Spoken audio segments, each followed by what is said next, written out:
here? Right here. Oh, right here?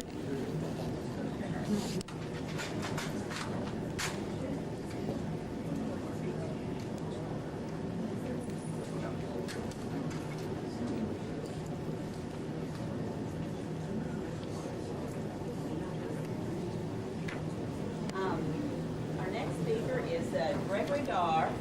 He is from ICT Incorporated, and that also has something to do with Degussa, and he's going to explain that connection, I'm sure. He's going to talk to us about a method to reduce diesel engine emissions, and this is going to be using some materials which are made almost in your backyard. And Greg, again, take a few moments to tell the students how you go about doing the research. Okay. Can you all hear me back there? Good. I started out as a chemical engineer about 20-some years ago, so I'm a little bit older than David was in the first speaker. I have a degree in chemical engineering, which is heavy in the chemistry side of things with combining some engineering activities. And with that, I've been involved in catalysis for quite a few years. And for the last 10 years, I've been involved in diesel and gasoline catalysts. So if some of you are not familiar, all the cars that are driving around today have a catalyst-equipped system, and that's to control the emissions from the vehicle. And that's helped to greatly improve the United States air quality. And just recently, we started making diesel catalysts to do the same thing. And that's what I'd like to talk about today, is to explain to you a little bit about what a catalyst is, what it does, and why it's important to the diesel side. Because diesel actually is a worse polluter than gasoline engines.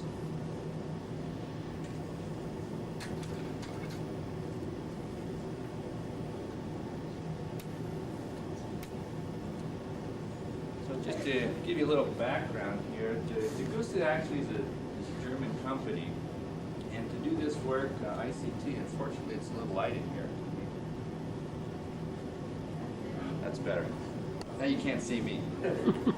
And a couple years ago, we formed a company called International Catalyst Technology to manufacture diesel catalysts. As Pat said, here in your backyard, our plant's in Calvert City, what, about 20 miles from here, in an industrial complex. We formed this venture with a Japanese company, so another aspect of what's happening on a global basis is that when I first came out of school, which was in graduated from university in 1978,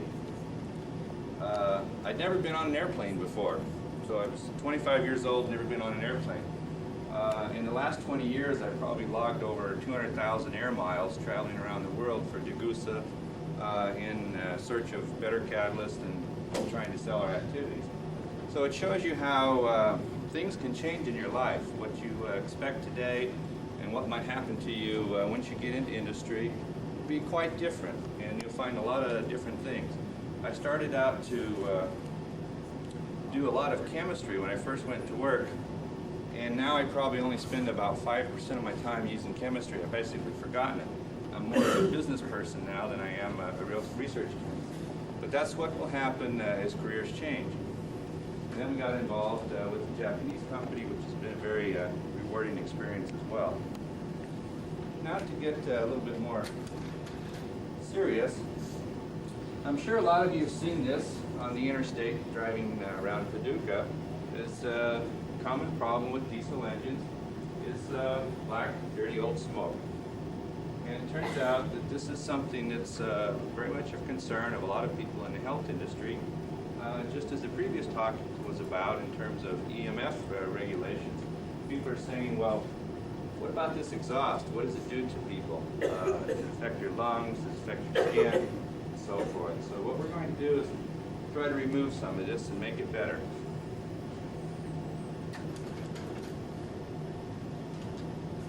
What I'd like to do today is first show you what's the importance of diesel engines. Why do we have so many of them?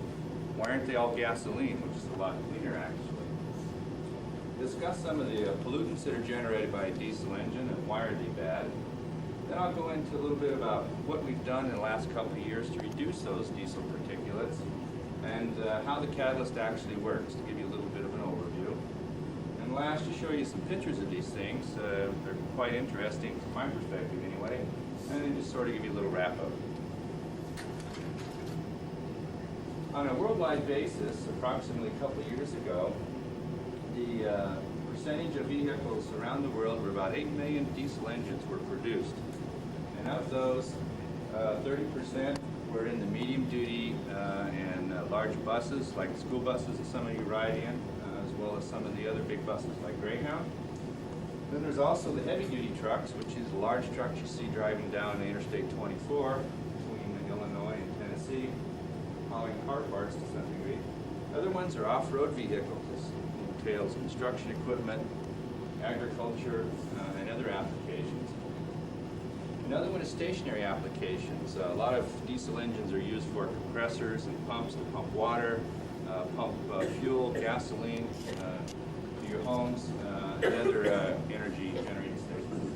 The last is about almost a third is passenger cars, which is not really applicable in the United States. We don't really have any passenger cars, but we do have a few light-duty pickup trucks with diesel engines. So where are some of these applications? As I mentioned before, stationaries, generation of electricity, like for hospitals or emergency power, pumps and compressors, in the construction industry to put things together and so forth, and then some other general industrial applications. On the mobile side, we have passenger cars, light-duty trucks, buses, medium and heavy-duty trucks, construction, agriculture vehicles, and marine. So there's an awful lot of uses for diesel engines around the world. But one of the things is that diesel emit quite a few emissions, and you can see them very readily. From a passenger car, you really can't see the pollution that's coming from a passenger car, but a diesel is readily visible. I'd like to just give you a little overview of the type of emissions from a diesel, their importance, the measurement method in relation to some of the fuel properties, how its pollution is actually generated. What's interesting from a diesel engine compared to a passenger car is that you have three types of materials generated: some gases, liquids, and some solid materials. And for some of you that had some chemistry, you can see there's a whole host of various things that are not very nice, particularly sulfuric acid, nitric acid, CO2 is fine, other oxygenated materials. And then in the liquid form, you find sulfuric acid, other hydrocarbons, polyaromatics that may be cancer-causing materials, people are concerned about. But one of the odd things about the solids is that there's a soot particle, and that's the black smoke. That's what you see is caused from soot particles, mainly made from carbon. But there's also some metals in there, some other materials, organic oxides coming from the oil, sulfates, combinations of sulfur from here, and then some solid hydrocarbons that really haven't burned from the diesel fuel. So what is a particulate? You see it, but how's it defined? And the EPA, which is the Environmental Protection Agency of the United States, has developed a very simple explanation. It's any matter collected on a filter paper from a diluted exhaust gas from a diesel engine at 52 degrees centigrade, which is about 80 some degrees Fahrenheit. Some of you haven't learned the centigrade scale yet. How is this thing really formed? When you look at the diesel engine, you put in air, or put in fuel, diesel fuel, and a diesel engine is designed to consume a certain amount of oil, and that's to help its longevity. So that's one of the reasons why people like diesel engines, is because they last a lot longer. And that's partly due to the use a lot more oil to make lubrication easier. So what happens inside the engine itself, in the cylinder? Well, these three things combine and react with the air, and you form soot particles. You also have some more unburned hydrocarbons. Have some hydrocarbon radicals. I don't know if you've heard what those are yet, but they're materials that don't last very long, but they cause other reactions to take place. And we have sulfur dioxide and sulfur trioxide. These things form in the atmosphere to what's called acid rain. You've probably all heard a little bit about that. It changes the acidity in our lakes and water, destroys crops, eats buildings and so forth, destroys paint. Nitrogen oxides, these are things that people probably heard about what causes smog. And in Paducah, you're lucky. The air quality here is fairly good. But if you go up north to Chicago or St. Louis, they have a really bad problem, and that's one of the causes is the nitrogen oxide emissions. And then there's some inorganic oxides coming from the oil consumption. Now, it doesn't stop when it's in from the cylinder. What happens, this material continues to react more farther in the exhaust pipe. It agglomerates, condenses, absorbs, chemically transforms further, and it changes its viscosity to a very heavy type material. Just as a representation, this is what one little particle looks like, but it's combined of all of these 5 materials. One of the things that we try to do from our side is we try to destroy this part of this particle to make it a little bit safer. So the contribution of diesel emissions to the worldwide pollution control was estimated in 1987 from a West German study. The diesels generate approximately 2% of the world's carbon monoxide, roughly 6.5% of the hydrocarbons generated, but very high in terms of NOx, NOx. Over 23% of the world's pollution is generated by diesel engines. And roughly 11% generates a particulate. So you can see there's a major problem with diesel engines. So what does this do? What's the effect of a diesel exhaust? Well, visibility concern. That's very easy to see. You get behind a diesel truck and this big black smoke comes out and you can't see. It has a very corrosive nature due to the presence of sulfuric acid that burns your eyes if you stay behind it for very long. It also smells. Diesel fuel doesn't smell very good when it's burned. That's due to aldehydes. And the last thing, which is probably the most important, is from the health effects. It's been deemed that the diesel particulate is been considered now as a carcinogenic material. So we've got to find ways to reduce it to improve our health quality. So now I'd like to change how can we fix this problem and still be able to use diesel engines to make the farmers and truck drivers happy? Well, we can apply a diesel oxidation catalyst. That will help remove some of these materials, the soot, the aldehydes, which makes the odor, and some of the other hydrocarbons. What I'd like to show you is how this works, some typical performance, and sort of where we are today, because it's a very infantile industry. Our plant's only been operational for a year now. So it's a very young industry at this point in time. So this is what we're looking at. These are substrates, which is the support of putting the catalyst on it. And these things can vary anywhere from 4 or 5 inches. In the case of a heavy-duty truck, we're using 9 inches in diameter up to 10.5 inches in diameter. And this is another chemical material. It's a ceramic material. It's very hard, very brittle, but it's very thermally stable. It doesn't change over time. And it also can withstand the vibrations coming from the engine and bouncing down the road. So these are the types of materials that we're using out in our plant in Acad City. This is how the final configuration looks. And to the average person, if you look at a diesel truck that's catalyst equipped, you'll think that it's just the muffler, and that's what they've done basically, is combine the catalyst and the muffler together. However, if you look underneath your car, which some of you may have done, you'll see that the catalytic converter sits out by itself. It's independent of the muffler. It has to sit closer to the engine. So there's a little bit different design concept for a diesel catalyst. Now what happens to the substrate, that is the common word that we use, it has a surface area about the size of a desk, which means it's not a very good material in terms of causing a catalytic reaction. You need a lot of surface area in order to have a catalytic reaction. And what we do as part of our process is we take the surface area about the size of a desk, and we change that with materials called alumina or titania, which increases the surface area to about 4 football fields. Now you're looking at a small piece about this, and you wouldn't think there's that much surface area in there. But that's what's happening, is one of the keys to catalysis is improving the surface area, and that's what we're doing here.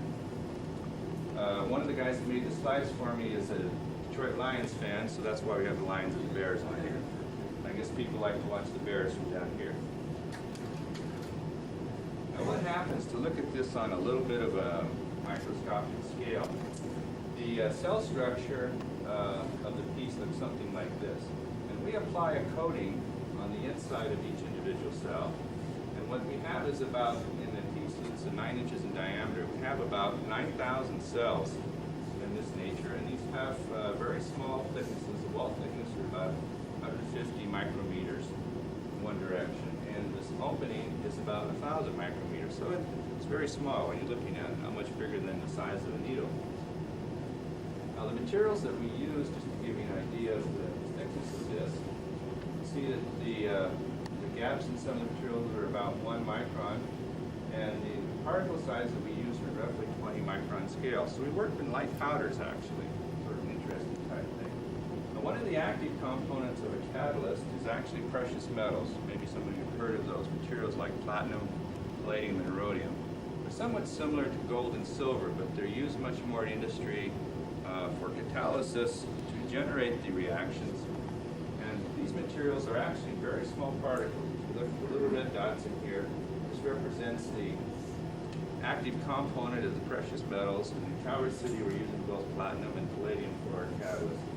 And these particles enter some other materials that are promoters and stabilizers, such as the alumina and the titanium. So how does a catalyst work? So we're looking at an individual cell here, and this is the substrate itself. And this two-colored phase here is somewhat as the material I just discussed. So it's very thin coating. And we're taking the carbon monoxide, the aldehydes, which generates the smell from the diesel engine, the other hydrocarbons, polyaromatics, SO2, and NO, and we pass these straight through the catalyst. And as the gases come through, they're bouncing back and forth, and they come in contact with the catalyst, and the reactions take place. The oxygen with CO, and the aldehydes and hydrocarbons. And what comes out is some CO2, which is a harmless gas. There's questions about the greenhouse effects. At least from a health effect, there's no damaging problems with CO2. We generate water. And one of the interesting things about diesel catalysts is that we try to keep the SO2 constant. And that's another design feature that we have. The SO2 sort of goes through the ride and knocks. Now what happens to this little particulate matter over here? That's also one of the concerns. Well, basically we remove about 50 to 60% of the soot particle, and we destroy this part of the section over here, mainly the other hydrocarbons. Some of the soot, the metals, and the sulfates continue to go through unreacted. That's the basic function of an oxidation catalyst. How do we perform? In the United States, they've set standards now for all heavy-duty trucks. They can emit no more than 0.1 grams of hydrocarbons per brake horsepower. And we've broken this up into what the raw emissions looks like without a catalyst. You can see roughly they exceeded by about 20%. And with the catalyst, they can lower that down to about 0.07, and you can see how different portions are affected on by the catalyst. So where are we today?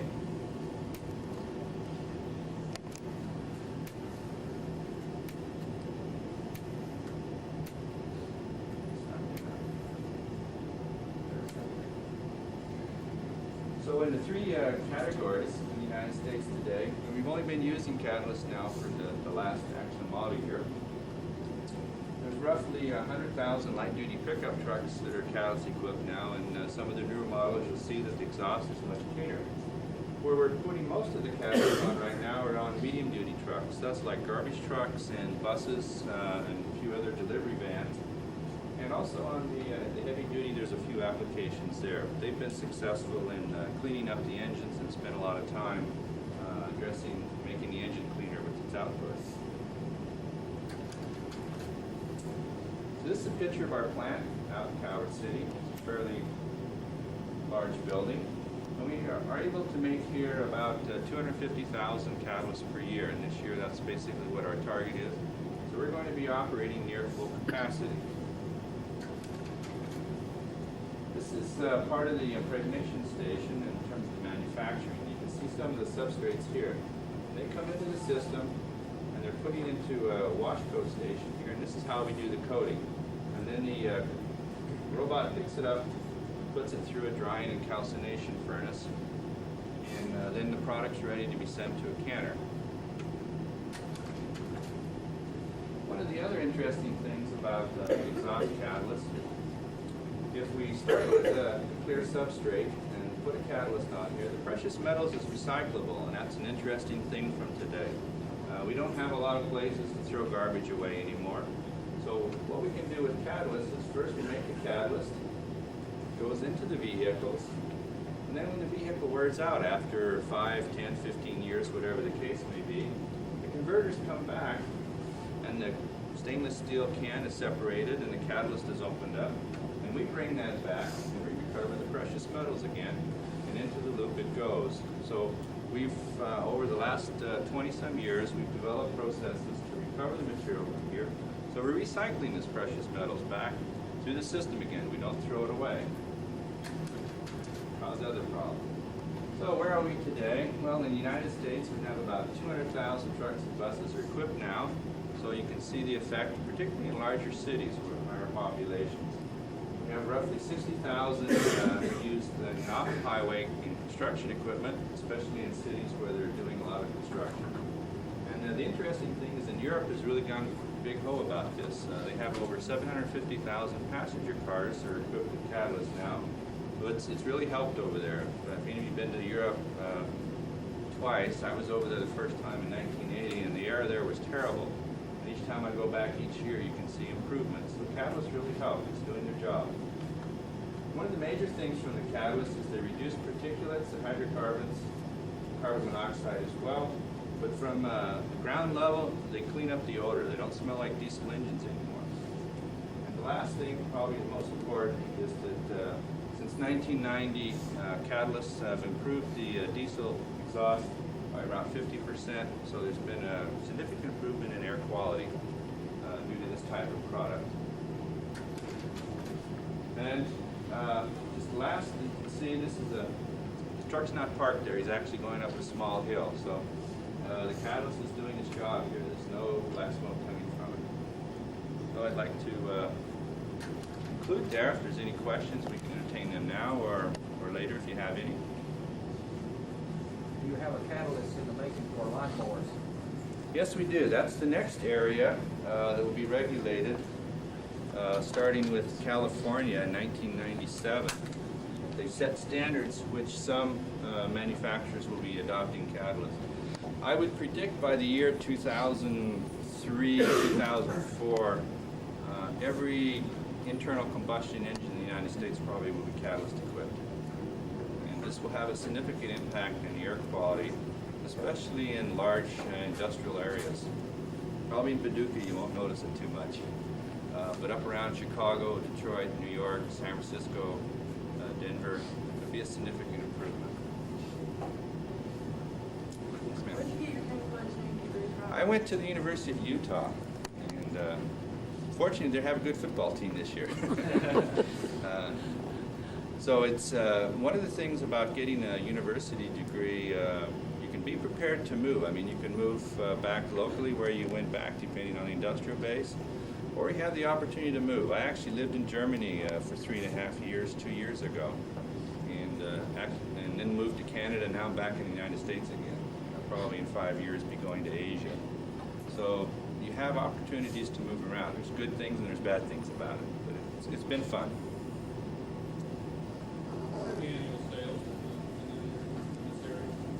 In terms of dollars for the catalyst, for the diesel catalyst, right now it's close to $100 million. Yes, ma'am. What are the differences between like marine fuel and diesel fuel? One of the differences in marine fuel is most of the marine engines are what we call two-stroke engines. And they rely on a little bit different combustion technique in that they don't use oil to lubricate like you do in a diesel engine or in a gasoline engine. The oil's mixed in with the fuel. And so you have a much higher concentration of oil in with the fuel, and that's lubricating on those cylinder walls and for the pistons and whatnot. As a consequence, a two-stroke engine is very dirty from the emissions that it puts out, because it actually, in like a standard gasoline engine, you'll burn about 99% of the fuel that you put in. In a two-stroke engine, you only burn about 75% of the fuel and the oil, so you're throwing out 25%. And this is an area where California's already started regulations, because one little chainsaw in its emissions is about equivalent today of about 100 passenger cars. So one little engine can do a lot more damage than a lot of passenger cars. And that's why they're starting to take a look at that area now. Any lawnmower is the same way if you have a two-stroke lawnmower. So, thank you for your attention. Thank you very much.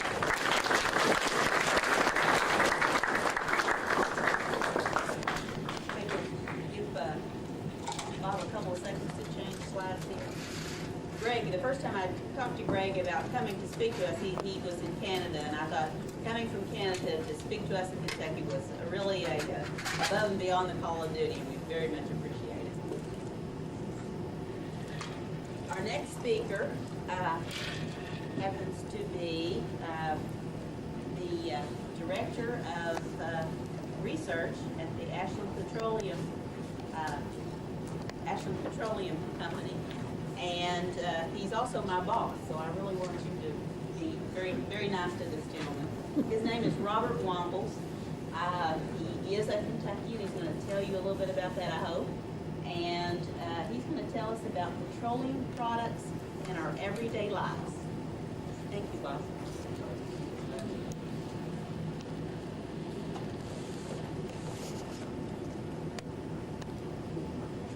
Traveling exhibit here.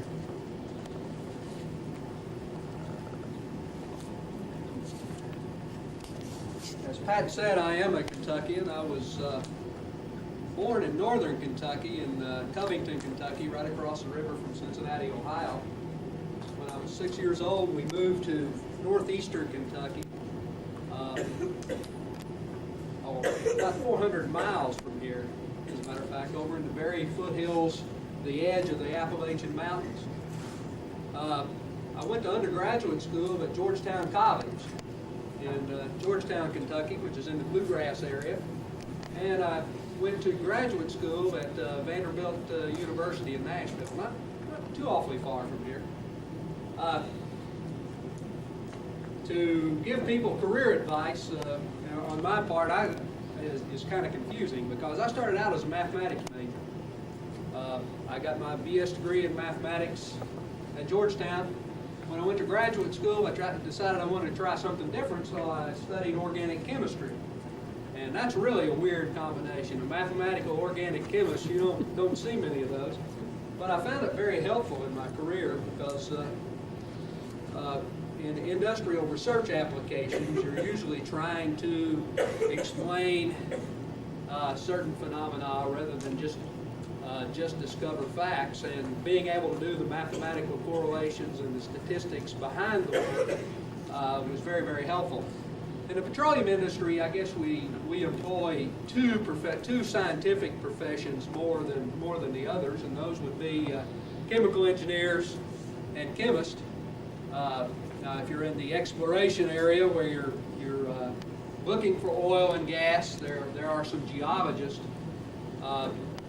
My recommendations of high school classes to get prepared to take those kind of courses in college is take all the science classes you can, ranging take biology classes, math classes, chemistry classes, physics, any science class you can find will help you as you take your college classes.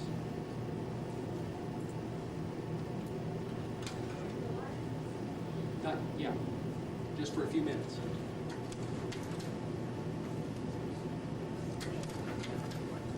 Not working. Lights off. Light go off? Okay. Back to the first page.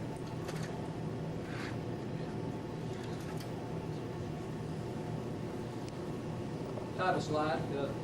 As I said, I'm from Ashland Petroleum Company. Are you all familiar with where Ashland is located? You get on the Ohio River and go as far as you can go upriver till you're almost out of Kentucky, and that's where we are. How many of you all have ever seen a petroleum refinery? Not many. I can't do it justice here, but I'm going to show you a couple of pictures of our facility in Capitsburg. This is the complex where the research and development and engineering is located, where the chemists and engineers work. This is a large structure that Ashland built, about 14, 15 years ago to make a higher percentage of gasoline. And to give you an idea of how much money you have to spend on facilities like this complex right here, just this little area right there, costs $300 million. And this is another shot of a different part of the refinery. And you can see this thing just goes on and on and on down the, there's a big sandy river sits over there, and this refinery sits on the riverbank. And a refinery is a continuous process, which means you don't just fill a reactor and start to react things. There's a constant flow through all these units, and they're all interconnected. And we kind of laugh about this back at the lab some of the time, but as you go to college and attend more presentations like this, you'll find out that every presentation has to have one slide in it that you can't read. Well, this is it. And the title of this, if you can see the title, it's called the Simplified Flow Diagram of the Catlettsburg Refinery. That's supposed to say simply what we do in that refinery. As you can see, it's tremendously interconnected. And I had the option to talk a half hour or show this picture. So I'm done now. Any questions? But my definition of a refinery, what is it? And a refinery is a collection of equipment which processes a feedstock, which in a refinery's case happens to be a material called crude oil, into products in the desirable quantities and with the necessary properties for all the applications that we use petroleum products. And the ones that we're most familiar with are the transportation applications, gasoline and diesel. And we can talk about refinery products, and we classify them most easily by looking at their boiling points. Is everyone here familiar with the concept of boiling point? I'm sure we've all seen water boil at home. Well, this is kind of a simple definition of boiling point. You can imagine the atmosphere is pushing down on us with a particular force. At sea level, it's about 15 pounds per square inch. And we have to put enough energy into a liquid to create enough force to overcome that pressure. So that's what we're doing when we boil something. We're putting enough heat energy in it to overcome the force that the atmosphere is pushing down.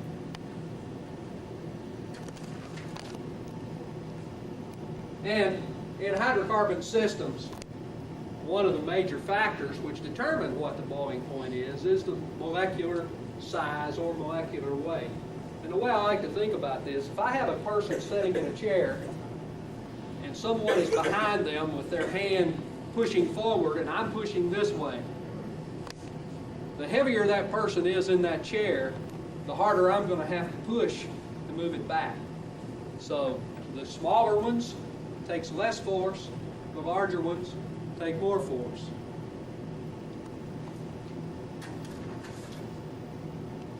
And crude oil is an extremely complex mixture. People have been trying to identify all the compounds in crude oil for 40 or 50 years. They haven't been successful yet. And it's going to take a lot of advances in analytical instrumentation before they can do it. And I'll show you some structures a little later on, and we can talk about why that's such a difficult job. And each one of those different compounds in crude oil has a distinct boiling point. Like water has a boiling point of 212 degrees F. Each one of those different substances in crude oil has a different boiling point. But because crude oil is this complex mixture, it has a boiling range. It starts boiling lower than room temperature. You can set crude oil out and it will actually vaporize and boil material off at room temperature. and it boils up to and past 1,300, 1,400 degrees F. So you have a very broad boiling range. Now, Pat, if you can give me the lights, I'm going to try to. This room is kind of big, but hopefully we can look at some of the different fractions you get off as you boil crude oil, and I'll tell you about some of the uses. Number one, this is a sample of crude oil. This particular one happens to be from Saudi Arabia, and you can see it's a reasonably thin liquid, brown, and this material is charged to a distillation unit at atmospheric pressure. In other words, all the force of the atmosphere is pushing down on it. And the first material we get that comes off this material, off the crude oil, and we classify these into ranges, is an IBP to 170 degree F boiling range material, IBP standing for initial boiling point. You can see it's a nice, clear liquid, looks a lot like water. What are the uses of this? Well, there's, I don't actually have it in this bottle, but in that fraction, propane comes off, butane comes off that we use as gases for various things.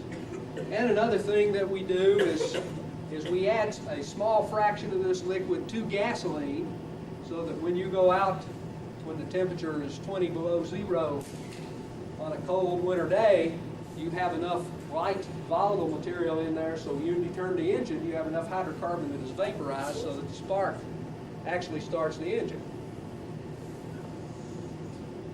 Then we move on down the distillation column, and we get the 170 to 430 degree F fraction, which is gasoline.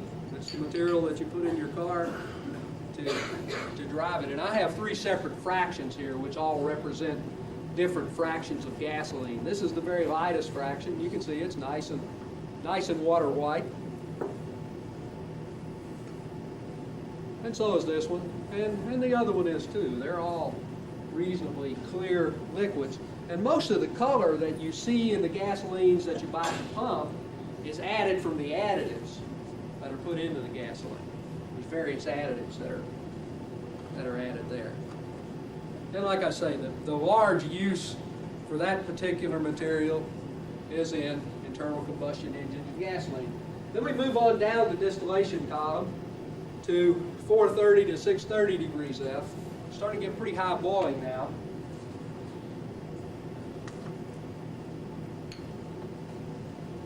And there's a number of uses for material which boils in this range. I have them listed up there. Kerosene, which you use in your heaters. Turbine fuel, or fuels that they put in jet engines. Number two, fuel oil. If any of you use heating oil to heat your home, it's material that boils in this range. And also diesel, which our presenter previously just talked about. And you can see these two materials, you start getting a little color. And the reason is they are high enough boiling point materials that you can start getting some of these fused aromatic rings, which the previous speaker was talking about in these materials, and you start getting into colored organic compounds. At this point, we stop the distillation, and there's a reason for that. Go back to the example of the person in the chair. If I put a very, very big person in this chair, and there's someone pushing back this way, and I keep pushing, and I can't move it, something's got to give, and either his body or the chair or something like that will break. Well, the same thing happens with hydrocarbons. If you continue to heat these hydrocarbons past this temperature, they will actually physically break, and you'll make smaller hydrocarbons from bigger hydrocarbons. That's not all bad, but you don't want to do it in this particular environment because you get unstable compounds which will give you trouble later on if you put gasoline drive this way in your tank. So what we have then is a kind of a thick black liquid which boils above 630 degrees F. Now we want to distill that further, but we can't do it at atmospheric pressure. So what we do, go back to the example of the person sitting in the chair, what is one way that I can use less force to move that chair? I can take this person who's standing behind the chair pushing this way away. Move him out of the way, therefore it takes less force. And that's the same thing we do. We pull a vacuum, which all we're doing is reducing the atmospheric pressure that's pushing down on the surface, and it takes less energy to boil the material. And we're going to keep going. We take mostly one fraction off this, and you can see it's a very waxy material. And this has a boiling point of about 630 to 1,000 degrees F. And at room temperature, it's pretty solid. What do we do with this material?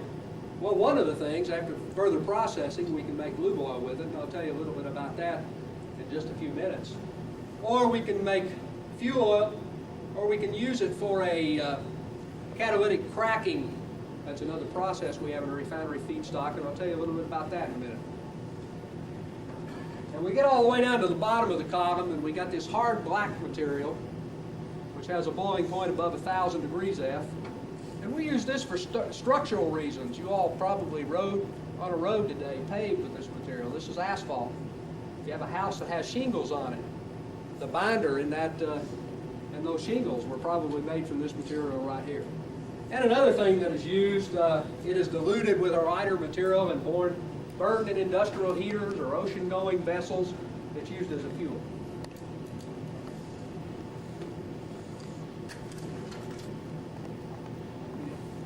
Turn the lights off again. So if you look at simply distillation, we've got a problem.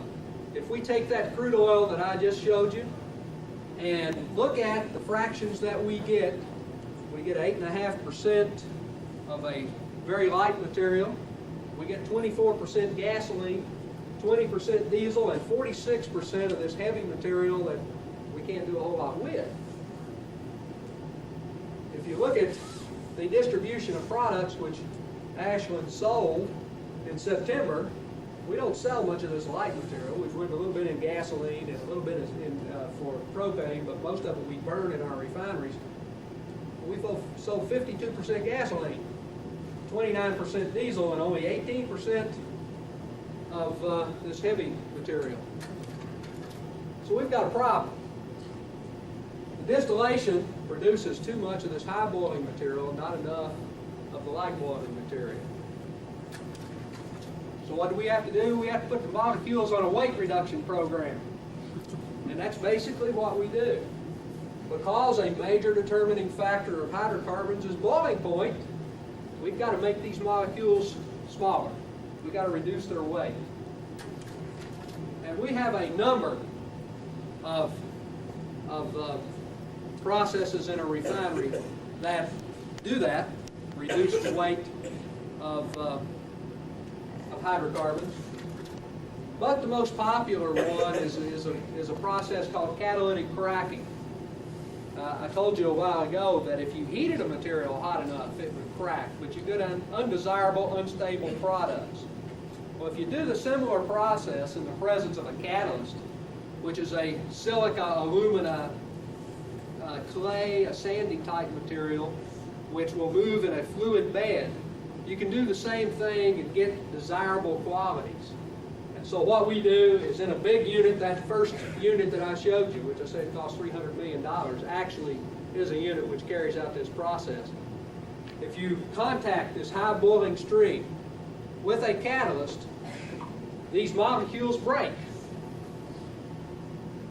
And you get, sometimes you break them too much. You get this light fraction that you don't really want.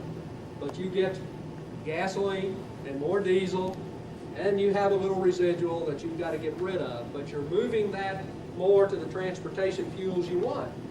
And we also have processes which are weight increasing processes. We actually can make them gain weight. In the process we just talked about, we said we crack some of them too much. We can actually take some of these IBP to 170 degrees F material in the presence of a catalyst and make gasoline. So we've adjusted the molecular size now. We've got everything where we want it. We've got all the boiling point distributions where we want them. Are we done? No, we've still got a problem. And the story of gasoline octane and lube oil are examples of the problems that we have. And this is just a simple example of 5 compounds that you can find in gasoline. All of them have 7 carbons. And I said I would tell you why it's so hard to identify all the compounds in crude oil. Take 7 carbons and put them together every way you can imagine. And that gives you an idea of how many just compounds with 7 carbons you have. Now take 25 or 30 or 40 carbons and do that. So you can imagine the number of different materials you're dealing with can be unbelievable. Well, if you have 7 carbons arranged in a straight chain, the octane of that material, if you blend it in gasoline, is 0. Now, if you look at the gas pumps, we have octanes ranging anywhere from 87 to 93, sometimes 94. Well, that's not too good. If you put a little branching on this, have an octane of 40. Put a little more branching, have an octane of 88. If you add a double bond in here, have an octane of 64. And if you make an aromatic compound, this is a compound called toluene, it has an octane of 124. So you can see molecular structure plays a very important role in the physical properties of the petroleum products. So we have gone through processes where weight reduction and weight gaining processes. Now we're going to go through processes where we adjust structure. And we have a whole collection of those things. And these are just a few examples of ways that we make gasoline which has the right octane. By the way, if we tested the octane of those 3 fractions from those crude oil, we'd come up with an octane around 50, which means your car wouldn't run very well on those. So we have a lot of processing we have to do. We have a process which we call alkylation, which adds branching in there, which increases the octane. We have a process we call polymerization, which does the same thing. We have a process we call reforming, which takes those straight chain hydrocarbons and cyclizes them and makes aromatic compounds, which really is the high blending or high octane component in gasoline. And we have a process called isomerization, which adds branching without increasing weight. Got one more example, Pat, if you'll turn the lights on. Lubricating oil. There are 2 properties that you want to have for a lubricating oil. Number 1, you don't want its viscosity to change very much as the temperature increases. If that happens, you end up in a hot engine with material that's water thin, doesn't stick to the metal parts, and pretty soon your engine's worn out. The other thing you want is you don't want it to have a very high solidification point. If it has that, you go out at 20 below 0 and you've got a candle in your crankcase and your car won't start. So there's 2 things that you have to do to make a lubricating oil. And we'll go back and try to show you some examples. Don't worry about the slide, that's just to remind me of what I want to say. This is a starting material for the production of lubricating oil. It has both of the undesirable properties that I just talked about. Its viscosity changes tremendously with temperature, and as you can see, it's a solid at room temperature. So it's not going to do you much good. We have 2 processes which we subject this material to that makes a lubricating oil. We take this material and use an extracting solvent, and we extract out an aromatic compound, which looks like this. You can see it's a very thick liquid, which has poor viscosity characteristics. This viscosity changes very quickly with temperature. That's one of the materials we removed. This came out of this. We go further and we mix it with a solvent and chill it and precipitate out a beautiful white wax. And you can see that has a very good viscosity characteristics once you melt it, but you wouldn't want that in your crankcase on a cold winter night. This came out of this. And what do we have left? This nice kind of yellow liquid, which is one of the blending components for making motor oil. This is an example of another process that we have in a refinery, which really doesn't do any changing to the chemistry. We're doing physical separations by selective solvent extraction, precipitation by chilling, and we end up with molecules that have the right structure and right boiling point for the application that we want.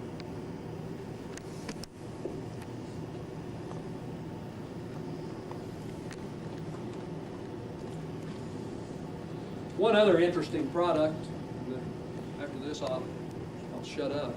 We make a very interesting product at Capetsburg, which is kind of like a black pane of glass, and it's used in a lot of high-tech applications. I'm sure you've seen these graphite reinforced golf clubs and tennis rackets and all that material. Well, they make a carbon fiber out of a material like this and use it as a reinforcement material. This material was actually used as a structural strengthening material in the Hubble Space Telescope. So part of this is circling around the Earth right now. Hope I've told you a little bit about all the manipulations we have to go through to make the petroleum products in the quantities and with the desired physical properties that you need. The things we do at research and development are, number one, look for improved processes to accomplish this. Part of that is looking for catalysts, and also looking for improved products by blending materials in a different way or altering the chemistry just a little bit. That's all I have. Does anyone have any questions? Did you say that the crude oil would boil at room temperature? Some components in crude oil, yes, will boil at room Like, so the temperature. crude oil itself that you showed us in the bottle is not actually... It has a very, no, it's not, they've all evaporated and gone, but no, crude oil has a very wide boiling range. From below to room temperature to there's things in there that won't boil at 1400 degrees F.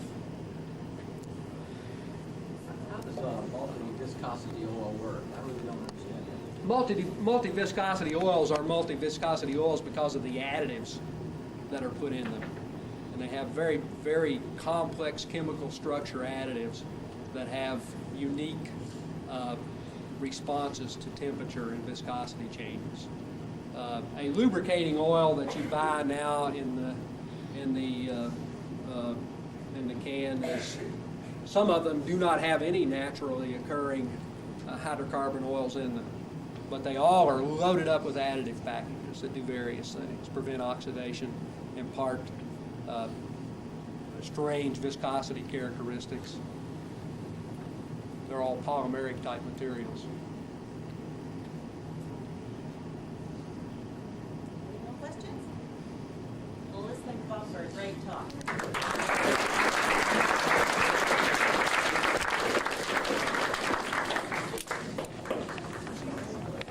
Our next speaker scared me a little bit, but she has shown up.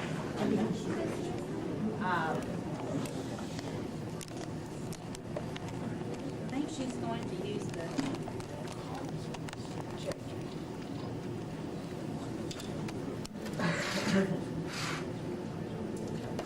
Our next speaker is Colleen Winkler, and she's with Martin Marietta, right here in your area.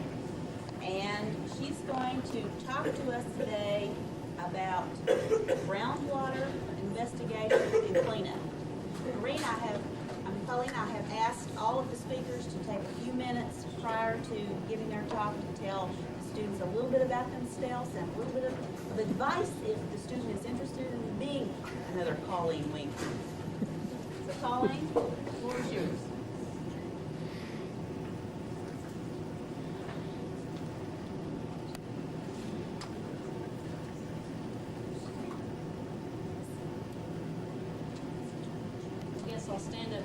everybody hear me all right? Am I speaking loud enough in the back? No? Is there a speaker? How about if I move up here? Will that help? Can you hear me now? I don't have to stand behind the podium, so it didn't bother me. Basically, I am Colleen Winkler, she said. I work for Martin Marietta. We operate a Paducah gaseous diffusion plant, which is owned by U.S. Department of Energy. I have worked there for 14 years now. I graduated from Southern Illinois University at Carbondale, which is, about 100 miles from here maybe, something like that. I'm originally from Central Illinois. I'm a farm kid. So, grew up with 4 brothers and no sisters. And like I said, I've been here for 14 years, and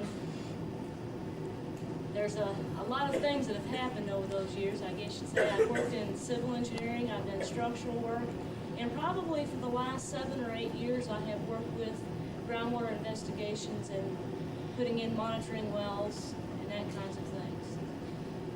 The talk I've got today is going to be very general. I'm not going to get into a lot of specifics. Those of you that would like specifics, I'll be glad to talk with you later. It's a very, very broad topic. I'm not going to cover every technology that's out there or every field method that's out there. If there's something you've heard of that I don't cover, that doesn't mean it's not being used. The information that you have is probably correct. The kinds of investigation tools and things that we use are very, very site-specific. If you've got a different kind of site, you need to use a different type of tool. And I think you'll see that as I get into this presentation. Is there any questions at this point? Do you need any more information? Let me see if I turn this thing on.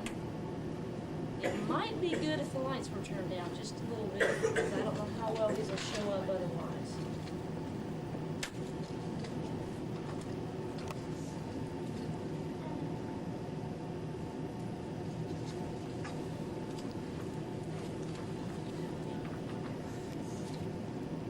Okay, first thing here is the title page. That just gives me an idea everybody can see. Am I in anybody's way far as seeing the overheads where I'm standing right here? Okay, that helps. First of all, every talk you do everything you do should have a purpose, and this is no exception. Basically, what we're going to do is, as I've mentioned earlier, provide an overview of groundwater investigation and cleanup, give you an idea of what it is, what we are doing, or why we're doing it, how it's done, and provide some results of investigation and cleanup activities. And that I'm going to do in a very general way. I'm not going to do that specific because your costs can vary a great deal by whatever it is you're doing, what kind of site that you have. The first question on here is, what is it? I guess the easiest way to explain that would be saying, all of us drink water in here, do we not? Basically, what we're doing is we're ensuring that the nation has safe groundwater. All of industry is doing some type of investigation and cleanup somewhere to ensure that everybody, when you guys get older, your kids will still have clean water. That's basically the goal of all of this type of work. Why investigations? Past industry practices have resulted in many areas having the potential to contaminate groundwater. That's not just government facilities, that's industry in general. And it was not done on purpose. It was things that were done 30 years ago that they didn't know would harm the environment. That's why we have changed the way we do things. Like you recycle more now than you did back then. Number 2 is determine if any area where waste was buried or a chemical spilled is affecting the environment. Sometimes you spill something on the ground, it may not hurt anybody. If you have a large spill, depending on the type of area you're in, you may be harming someone, some fish, some animal, something like that. And that's basically the purpose, another purpose for doing this. Another reason is to select a method to control or clean up this groundwater or soil that's been affected. Why we have to have this information in order to determine that way, because like I said, everything is very, what we would call site-specific.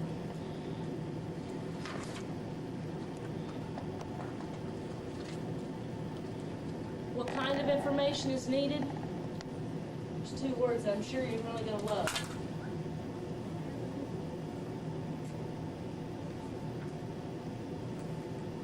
I'm going to tuck this on the table, Pat, so I don't trip on it. Okay. One thing is detailed hydrogeologic data, and the other is analytical data. Now, I'm going to explain what those are so you won't get totally throw somebody into the ceiling here. Have you ever dug a hole in the ground? You ever see the soil at the bottom of the hole and the top of the hole? It's different. Well, hydrogeologic data and geologic data basically is telling you what types of soil you have in that area. Some of you maybe have geology. Anybody in here had any kind of geology classes yet? Earth science or something like that? I'm not seeing any hands. Okay. Basically, you're finding out, do you have sand down there? Do you have gravel? Do you have clay? That kind of thing. Where you get your water from, you find out whether it's gravel or if it's actually a sand. And that makes a difference on how well or what you have to use to clean up contaminated groundwater. This is a typical cross-section. What I mean by cross-section is you have, like this floor, that'd be soil underneath it. You take a slice through it and you look at the horizon or look at what it is. Here, these lines here basically show that we have a lot of clay up here, and these small areas here are what we call sand lenses. When you're drilling a well for your house, you can drill down and think, wow, I got some water here. And you may be in one of these little perched sand lenses, you may get water for 2 days and then dry up. Because you're not down in some area like this, which we call our regional gravel aquifer, which you can get many, many, many gallons of water out of. This thing ranges from anywhere from 10 to about 30, sometimes 40 feet thick at the plant where I work. And this is another formation that's below it that's got silts and clays and that kind of thing. All of this information is tied down to some geologic time periods and things that geologists use to map out which way groundwater is moving, whether it's moving down predominantly or if it's moving horizontally in one direction or another, east, west.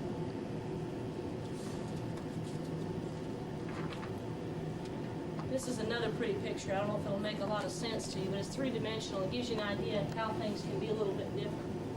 You can see here, this is that regional gravel aquifer that I mentioned. There's some sand lenses and some clay. It shows you the streams. If you've got a level surface up here, what you've got down below can be totally different.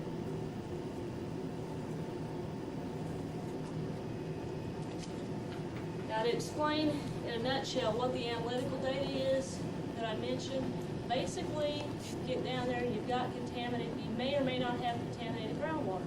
You've got to find out, or soil. You take samples, you send them either to a field laboratory or an off-site laboratory to find out what kind of materials are in there that may be, how can I say this, that are not natural to that particular environment. One particular thing that you see a lot of times in the groundwater is a thing called trichloroethylene, which is commonly called TCE. It's an industrial solvent that was used to clean metals and things by many, many industries, including the facility out here west of Paducah. And it gets into the groundwater. Sometimes it will even soak through clays. Another typical kind of contamination that you see is that from petroleum products. You see a lot of gas stations around, things like this. There's a lot of groundwater that's contaminated from them. However, they're much easier to clean up than something that's got this trichloroethylene in it. I won't get into a lot of details of why that is. You can do a whole day seminar on that particular problem. That analytical data tells us how much we've got at what locations. Okay, so how do we get this information? There's several different kinds of field methods. We do soil sampling, water sampling, we use geophysical methods, or a combination of all these three. And those, like I said, are very general, and I'm going to give you some specific titles of what those are. Like I said, this is not all inclusive. There's many, many more out there. Some of the investigation techniques are used, which is, this is very, very traditional, is using a hollow stem auger with split spoon samples, similar to what's used before they do building foundations and things like that. Or use the same thing with what's called a continuous sampler, and I'll explain what that is when I got some photographs. Hydraulic rotary drilling, dual wall reverse circulation, which is something we currently use at the DOE facility where I work. Rotosonic drilling is something that we're looking at right now to possibly implement.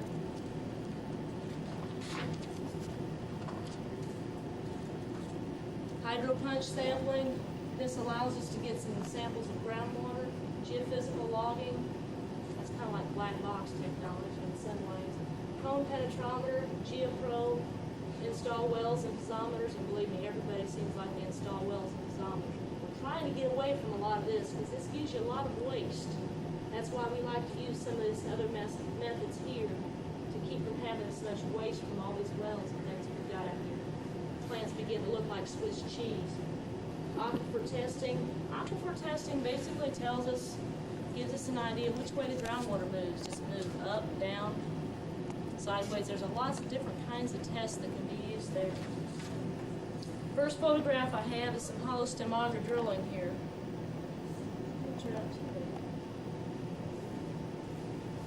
If you look over here on the side of this photo, you can see the little bit of piece of an auger. That's what's actually below the soil here. And these guys, as you see, they're in their personal protective equipment, or PPE, that's required for that site. Many sites you do this as a precaution because you really don't know how contaminated it is. This particular site here is really not that contaminated, but this is a precaution in case they find something they don't expect.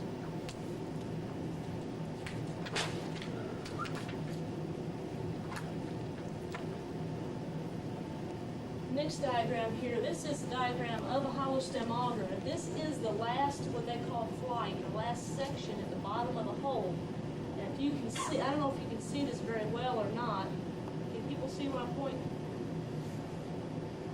There's a hollow section right here by the bit to where you can take a split spoon down through here and you drive the head of the auger in order to get what we call relatively undisturbed samples, so you can actually see what kind of soil that you have down there and get an idea of what kind of contamination that you have. This is a shot of a split spoon. You can see what it is. It's split in half along this way, and it's got two steel collars here. Those collars are on that spoon. They drive it into the ground with the collars on. They take them off.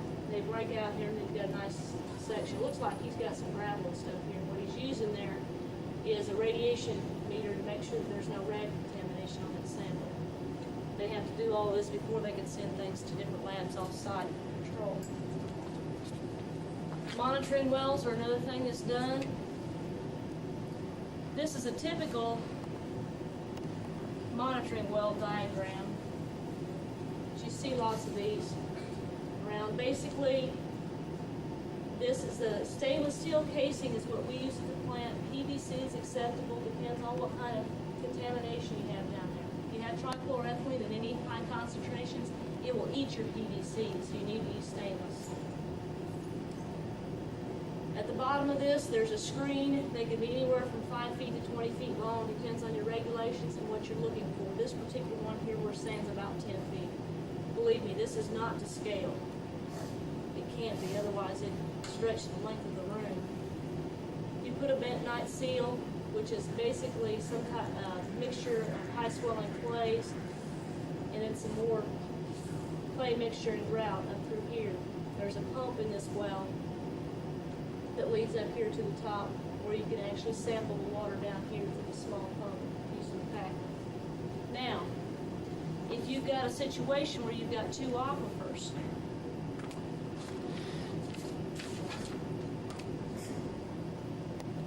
say you've got a water-bearing zone somewhere up here, but you want to sample the one down here, you have to put in what's called an isolation casing.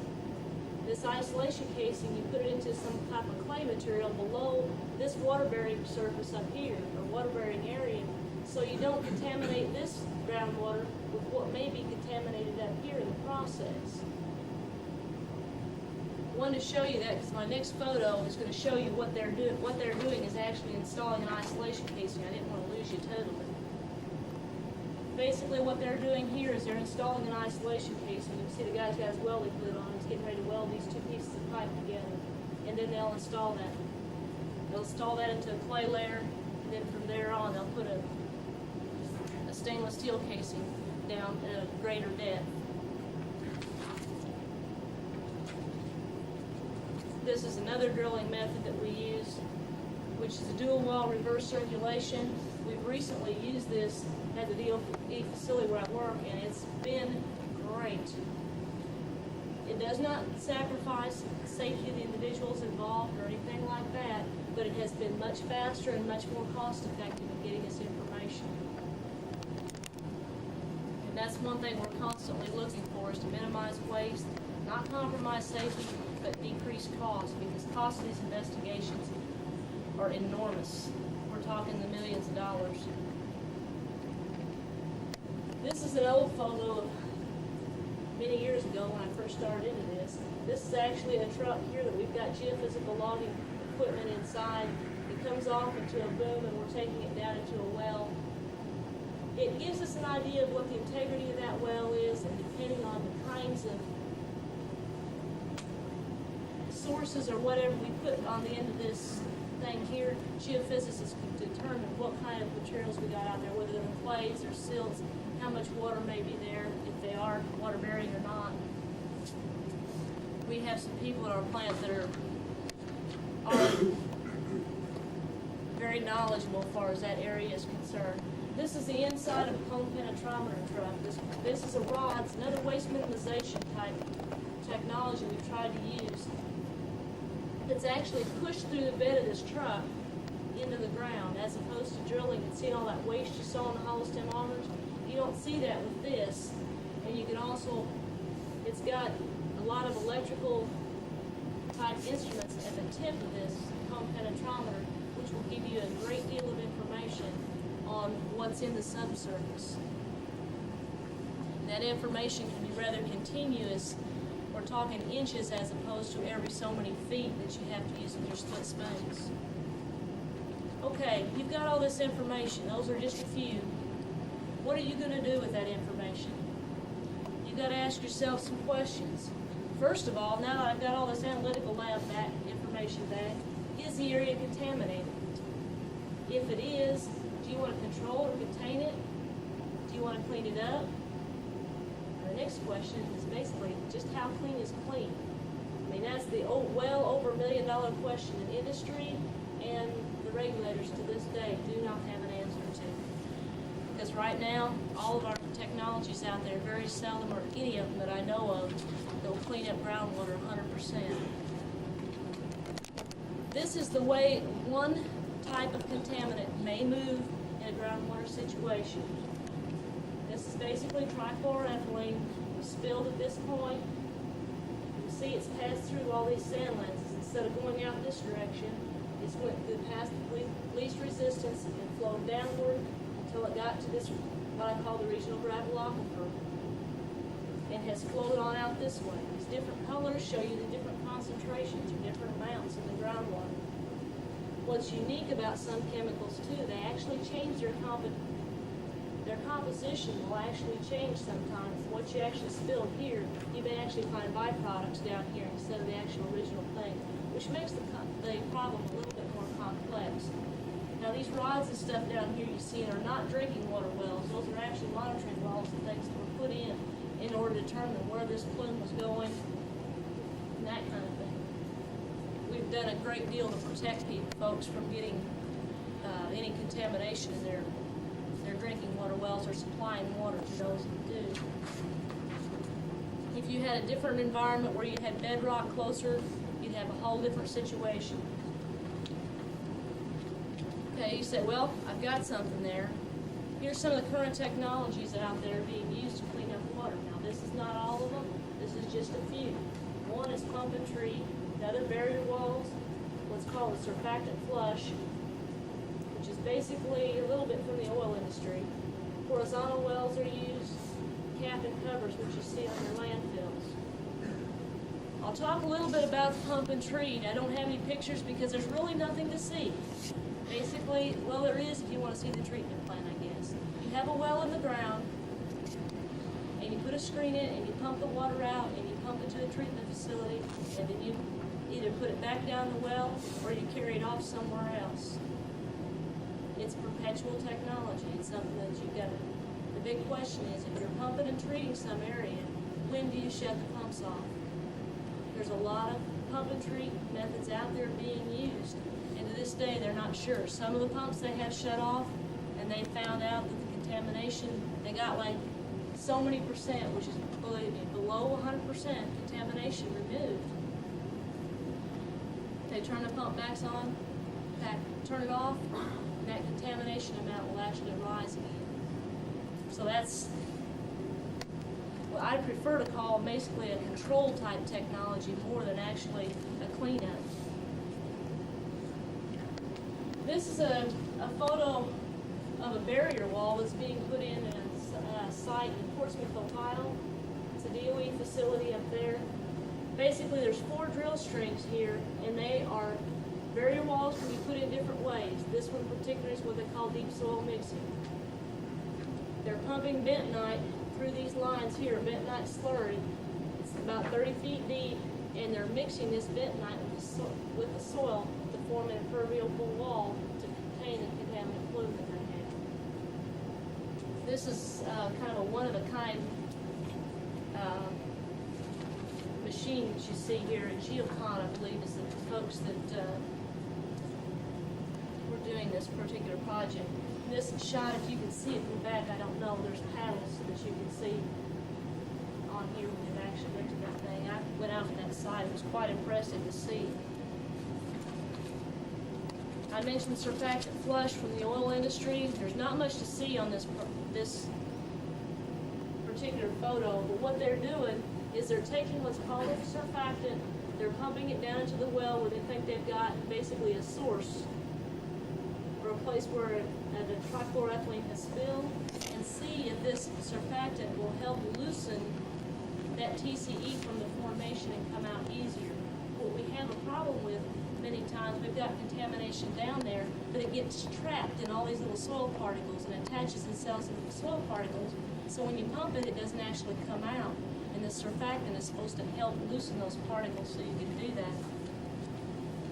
Now, it's actually a research project that's been conducted at the DOE facility where I work. Many people call the landfills the dumps. Well, this is a schematic or a diagram of the design of a landfill these days. Landfills these days are actually engineering design. They're not just a place you go throw drums or go throw your garbage. This below here is your existing subsurface here, your existing soil, and here is all these engineering layers that are put down before you ever install your waste here, and then there's another layer put on top of that. I can go into more detail on that with somebody later. I think our time may be getting close.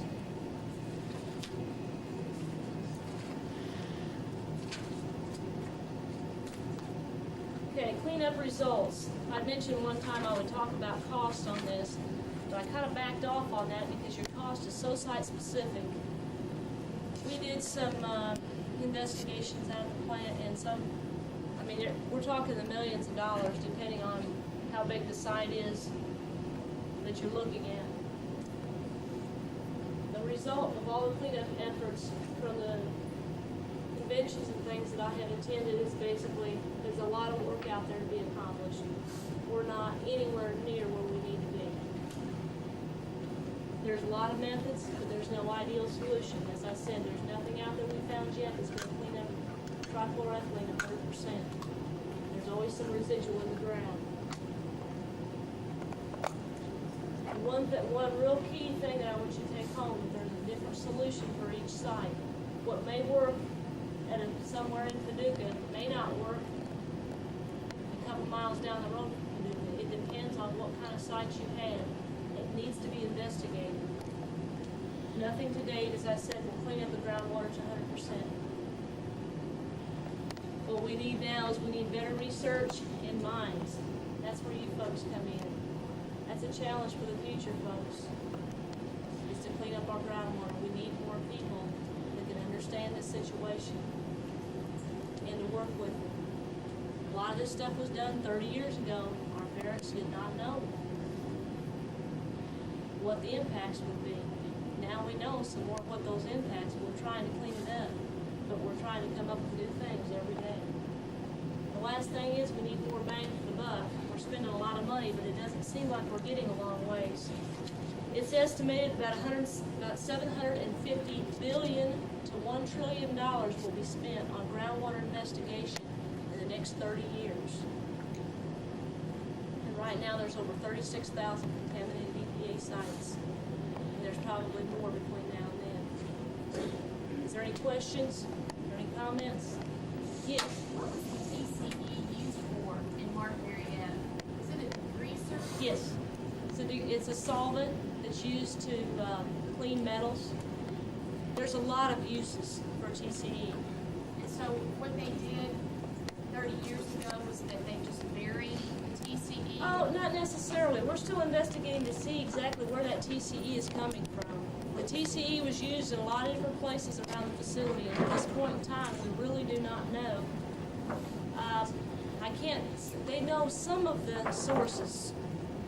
I don't know specifically what those sources are. There's several areas that are suspected right now. Have you all ever thought about using bioremediation? Oh yes, we've been looking at that. Bioremediation is something that you have to have an environment where the bugs can live. And that's something that's